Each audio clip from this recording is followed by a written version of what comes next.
Bismillahirrahmanirrahim. Yang pertama, straight to the point. Pertama perkataan ataupun sakinah itu sendiri. Keluarga sakinah itu sendiri, kalau kita lihat struktur ayat 21 dalam surah Rum itu, jelas ia adalah satu tujuan yang Allah kata. Allah kata, aku jadikan kamu ni berpasangan tu ialah supaya kamu ni dapat litaskunu, supaya li tu untuk tujuan li ta'lil, untuk bertujuan supaya macam tu. Maksudnya ia adalah janji Allah. Kau buat gini, aku bagi ni. Itu janji Allah.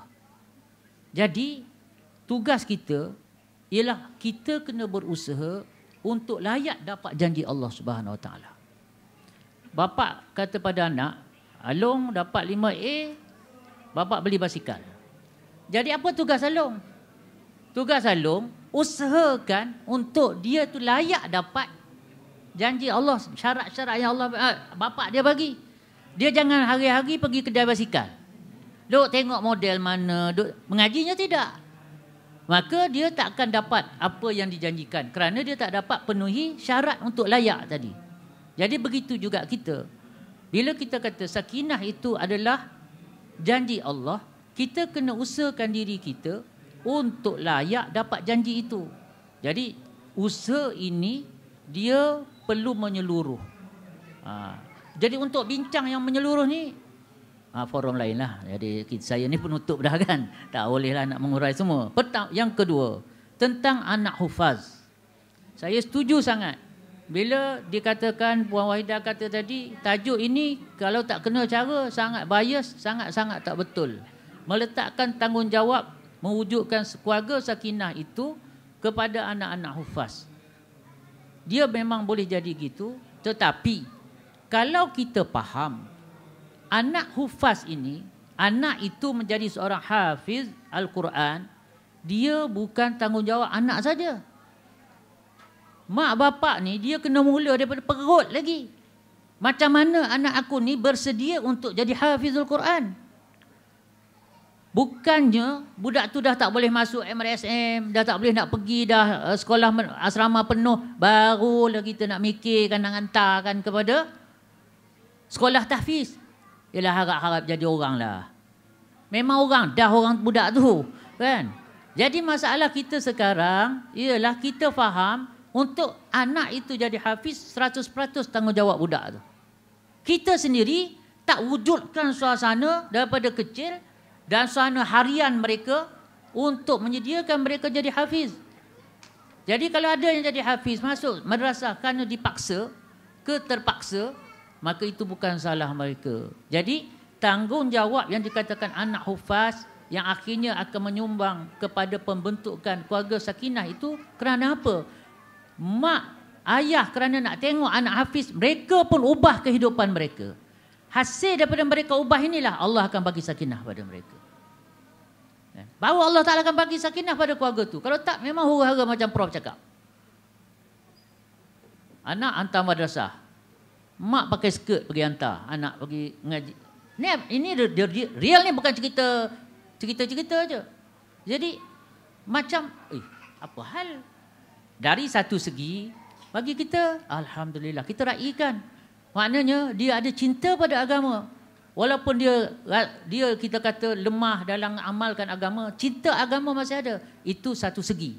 Tetapi maksudnya sebagaimana yang Prof bagi tekankan tadi, dia tak selaras, tak selari dengan apa yang sepatutnya berlaku. Yang ketiga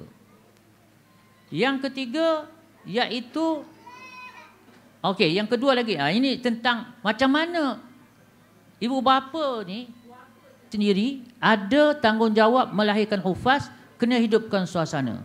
Suasana ini di rumah, ulama syorkan 5 amal perlu dihidupkan dalam rumah. 5 amal. Ini kalau konsep saja kan balik dah duk fikir macam mana suasana mana aku nak hidupkan ni. Tuan-tuan, puan-puan, saudara saya sekalian, hidupkan 5 amal ini, insya-Allah semua amal agama akan datang dalam rumah kita. Kan? Yang pertama, kena adakan majlis untuk kita pendengarkan hadis-hadis Nabi sallallahu alaihi wasallam di rumah kita. Itu yang pertama. Belilah kitab Riyadhus Salihin ke, setiap malam satu hadis. Kumpul satu tempat, pacak satu waktu, pendengarkan satu hadis saja cukup. Tak payah nak jadi ustaz pula. Kecuali awak ustaz lah. Kan? Kita ustaz, kita tak ustaz, baru nak start, jangan cuba nak hurai-hurai hadis. Kat Radio Zayan tu berapa kali saya tegur. DJ ni sebab semangat. Saya pun selalu dengan dia orang. Saya tegur, saya kata jangan. Lah dah tukar PU Salman dah sekarang yang baca hadis of the day tu. Sebab dia orang hurai tu dah tersasar sangat. Saya beritahu, saya kata, Cik Wan dia penerbit lah kat situ kan. Dia kata, kita hurai salah hadis, kita nisbahkan pada Rasulullah. Huraian hadis ni apa maksud huraian hadis? Iaitu kita nak kata inilah yang Rasulullah maksudkan. Sedangkan bukan itu maksud Rasulullah, kita fitnah Nabi sallallahu alaihi wasallam. Lepas tu orang ramai 300,000 pendengar pula pegang yang kita hurai. Akhirat besok nak ngadap ke mana kita? Okey. Jadi alhamdulillah. Jadi macam tu. Tuan-tuan jangan terbeban nak masuk pondok dulu, nak belajar dulu baru nak buat bacaan hadis di rumah, tak perlu. Beli saja Riyadhus Salihin yang ulama dah terjemahkan tu, baca jelah satu hadis satu hari. Satu hari satu hadis. Kita kena wujudkan suasana ni. Jadi tak payah jadi ustaz dulu. Kan? Asal start je. Yang kedua, amal yang kedua, halaqah Quran. Kena wujudkan halaqah Quran. Kalau bapak tu rasa tak confident, suruh anak yang lebih tu untuk lead. Tapi kena ada halaqah Quran, sama ada halaqah hafalan, halaqah tajwid, kena adakan. Tu. Dan termasuk dalam halaqah Quran itu ialah bacaan tahiyat. Kena cek sama juga.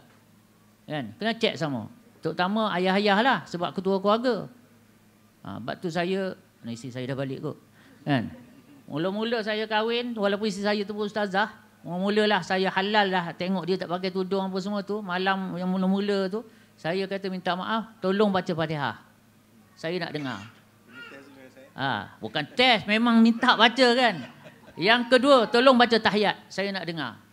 Walaupun dia ustazah, mak ayah dia ustazah. Saya ustaz, mak ayah saya cikgu-cikgi je. Kan? Tapi sebab apa tanggungjawab suami?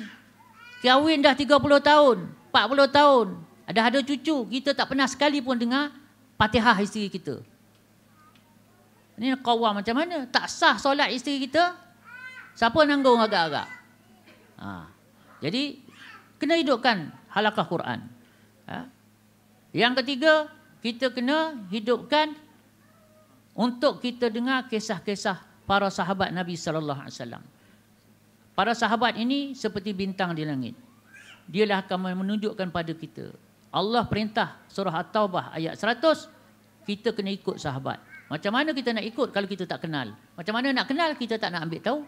Maka tiap-tiap hari bacakan kisah sahabat. Banyak buku-buku yang pasal kisah sahabat ni. Itu kita kena buat. Seterusnya, yang keempat, mesyuarat harian dalam keluarga. Hatta nak beli telur esok pun tanya berapa biji pun bawa dalam mesyuarat harian. Nak beli ikan apa besok ni bawa dalam mesyuarat harian. Dan dalam mesyuarat harian tu juga kita kena ambil tahu gotong royong atas agama.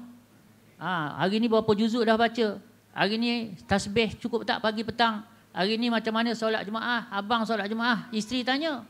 Kan? Kalau kebetulan siangnya hari Jumaat, bang khutbah tadi apa dia, kongsilah dengan kami. Nanti abang akan jawab dengan penuh semangat. Khutbah lah kan. Sebab dia tak dengar, dia tidur masa tu. Kan? Jadi kena ada gotong royong atas agama ni kena wujud. Ini asyik mesyuarat, langsir nak tukar. Asyik mesyuarat, nak cat warna apa raya ni, nak tukar warna. Allahu Akbar. Itu mesyuarat ujung-ujung boleh. Kan? Ujung-ujung dah habis perkara dah. Semayang, zikir, tasbih, Quran, tilawah semua dah habis. Tahajud semua dah habis.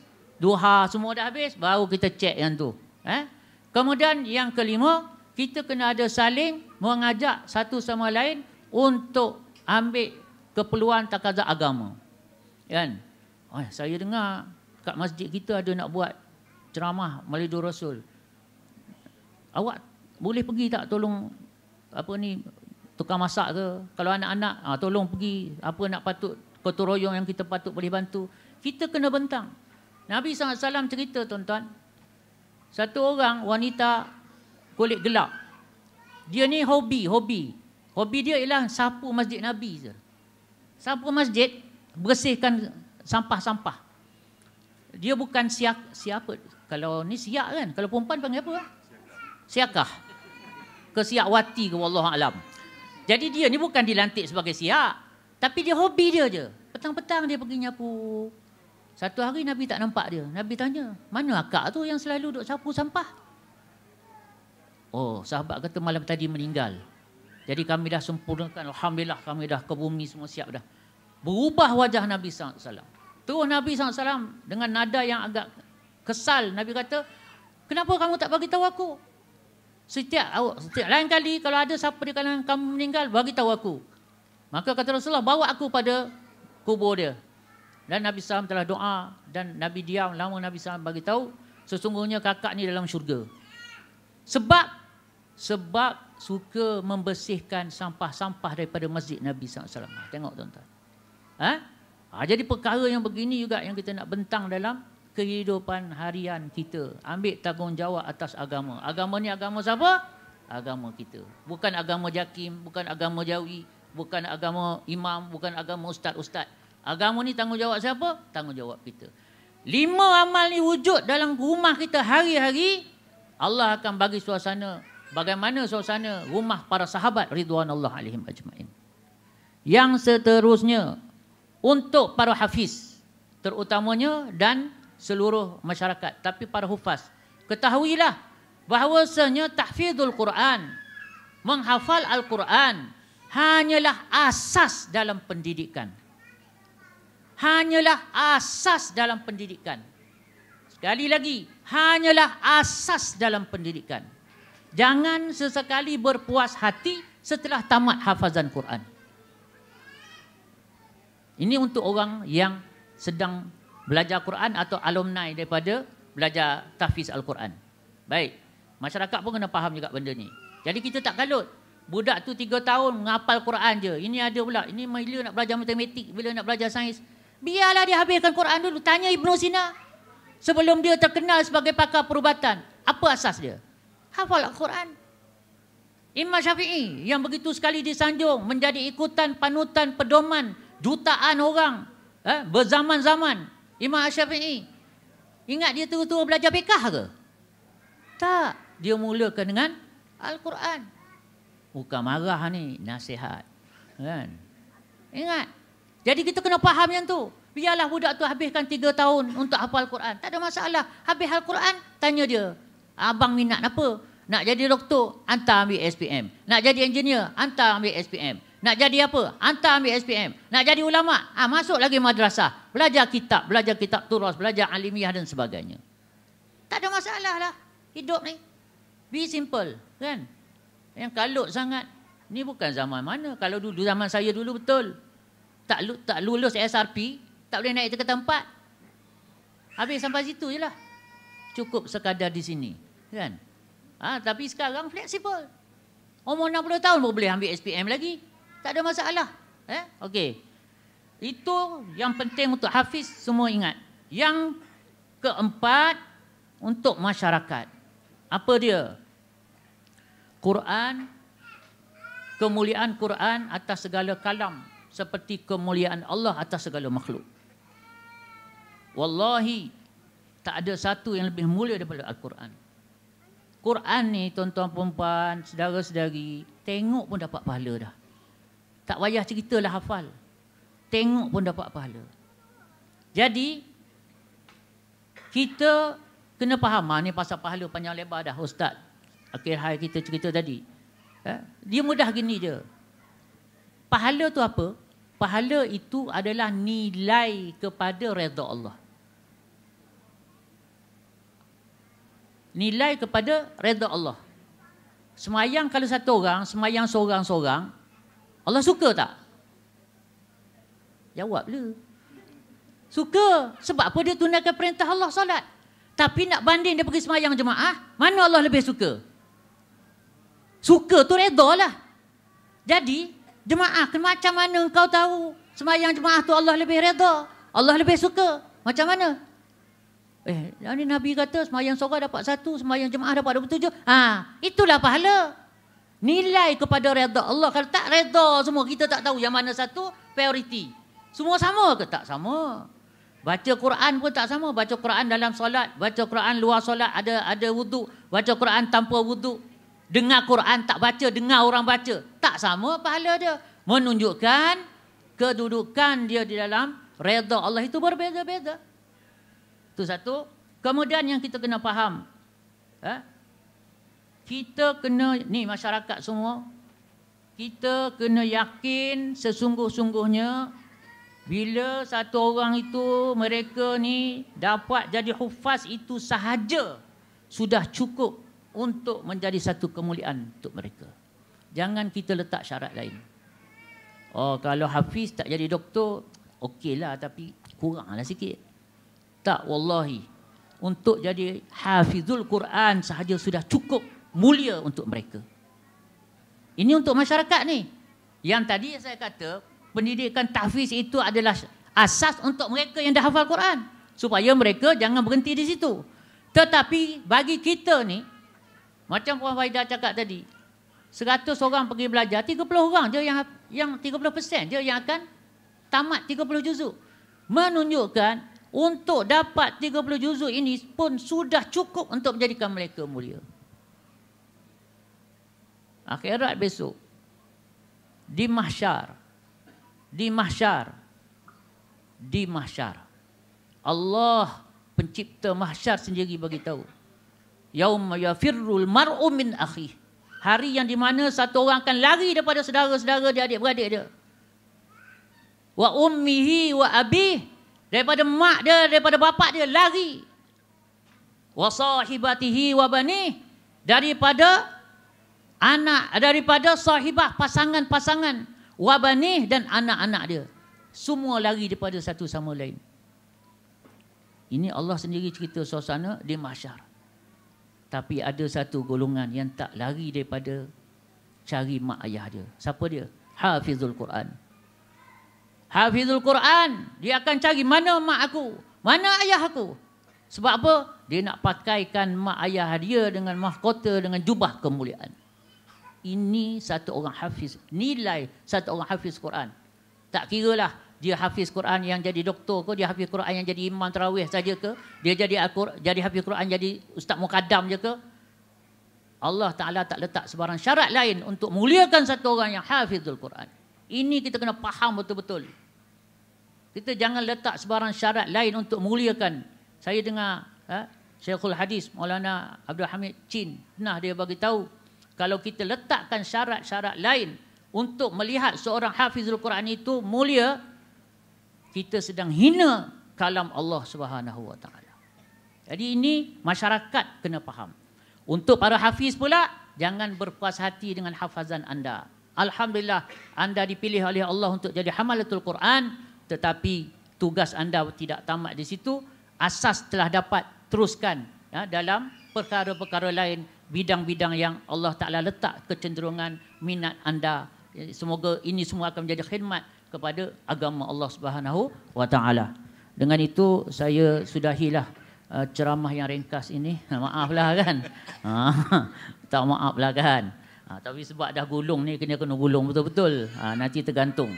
Wallahu Ta'ala alam. Saya sudahi dengan kata-kata Sayyidina Abu Bakar As-Siddiq radhiyallahu ta'ala anhu, fa in kana sawaban fa minallah, jika ada yang benar itu daripada Allah, wa in kana khata'an fa minni wa minasyaitan, jika ada salah dan silap maka itu adalah kelemahan saya dan dorongan syaitan. Semoga Allah ampunkan saya, tuan-tuan, puan-puan, saudara sekalian dapat maafkan saya. Wallahu ta'ala a'lam. Saya serahkan balik pada saudara moderator. Jazakallah khair Ustaz. Oh, panjang lebar sampai yang penghujung tu dia pun ambil yang moderatornya juga. Alhamdulillah, jadi majlis mengucapkan ribuan terima kasihlah kepada Al-Fadhil Ustaz Gunawan, kepada Dr. Khaizir, kepada Ustaz Akhil Khair dan Muwahhidah di atas kesudian untuk bersama-sama kita dalam pentas pada hari yang berbahagia ini, pada pagi yang bahagia ini, insya-Allah. Alhamdulillah. Semoga apa yang disampaikan pada tuan-tuan dan puan dan panel audiens kita di Facebook dapat kita jadikan amalan dan juga kita sampaikan pada sahabat-sahabat yang tidak ada di sini, insya-Allah. Jadi kita sentiasa memartabatkan Al-Quran sebagai satu benda yang paling ulung, paling agung, supaya ia menjadi satu panduan dalam kehidupan kita di dunia dan akhirat, insya-Allah. Jadi dengan itu kita tangguh dulu majlis kita. Dan nak bagi pengumuman sikit, insyaAllah pada jam 2:30 petang nanti, pada jam 2:30 petang nanti kita ada satu sesi forum aksi silat dan pentas silat dan aksi ya.